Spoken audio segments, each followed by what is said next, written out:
Hiwalay na nga ba sina Bianca Manalo at Senator Sherwin Gatchalian? Napapatanong ang ilang netizens kung gaano katotoo ang chikang ito matapos ibalita ng Fashion Police nitong Martes, January 7, 2025, na sinabi ng reliable source nito na hiwalay na raw sina Bianca at Senator Sherwin. Bagamat nandyan pa rin ang mga larawan nilang dalawa sa kani-kanilang social media accounts, mapapansin naman sa Instagram accounts ng dalawa na wala na silang mga litrato na magkasama silang dalawa towards the end of November 2024.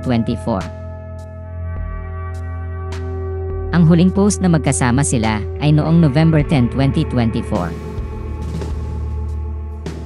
Matatandaang ipinost ng aktres sa kanyang Instagram account ang isang video kung saan makikitang pumunta silang dalawa sa Albay, Camarines Sur, at Camarines Norte upang magbigay ng financial assistance at bigas sa mga biktima ng Bagyong Christine.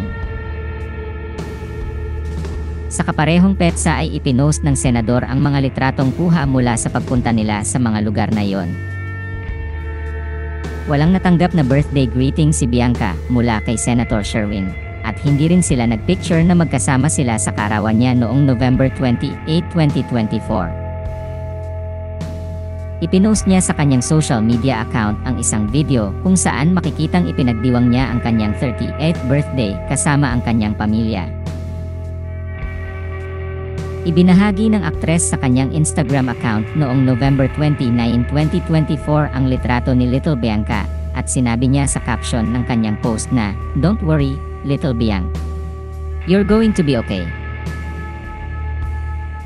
Sa sumunod na mga post ni na Bianca at Senator Sherwin sa Instagram ay kapansin-pansing hindi na sila magkasama sa mga larawan o video.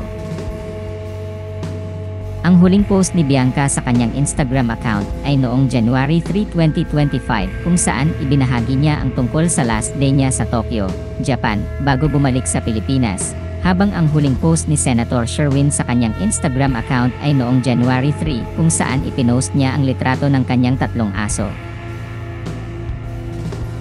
Matatandaang nasangkot si Bianca sa kontrobersya nang dahil sa kumalat na screenshot ng umano'y private conversation nila ni Kapuso actor Rob Gomez bago matapos ang taong 2023.